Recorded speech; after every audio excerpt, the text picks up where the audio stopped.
नस्तु सह वीर्यं करवावहै तेजस्विनावधीतमस्तु मा विद्विषावहै। ओम शांति शांति शांति। हरि ओम। श्री राम जय जय राम। श्री जय राम श्री राम जय राम। जय राम श्री राम जय राम। श्री राम जय राम श्री राम जय राम। श्री राम जय राम श्री राम जय राम। श्री राम जय राम श्री राम जय राम। श्री राम जय राम श्री राम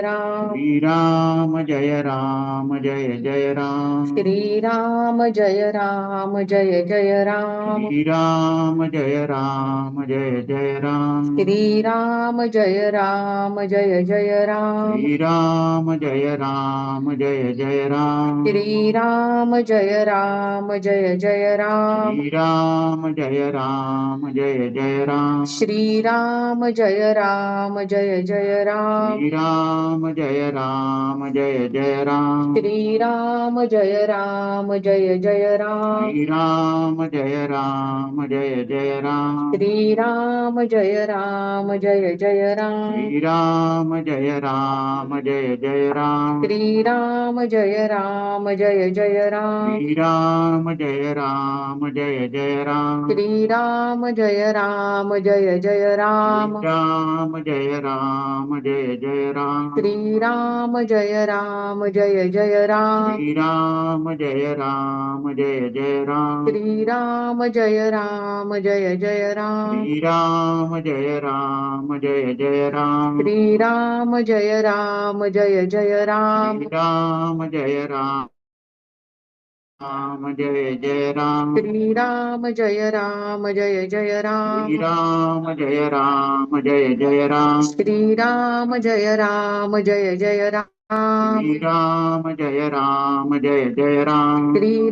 जय श्री राम राम जय राम। श्री राम जय श्री राम राम जय राम। श्री राम जय राम श्री राम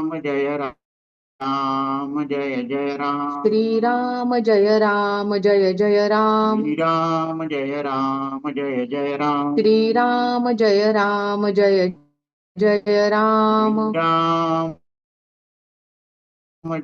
राम श्री राम जय राम। श्री राम जय श्री राम राम जय राम। श्री राम जय श्री राम राम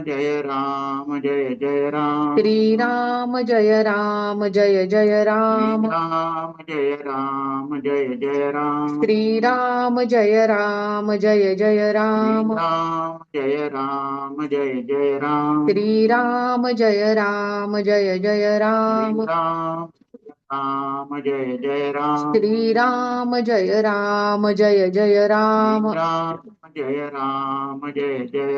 श्री राम जय श्री राम राम जय राम। श्री राम जय श्री राम राम जय राम। श्री राम जय श्री राम राम जय राम।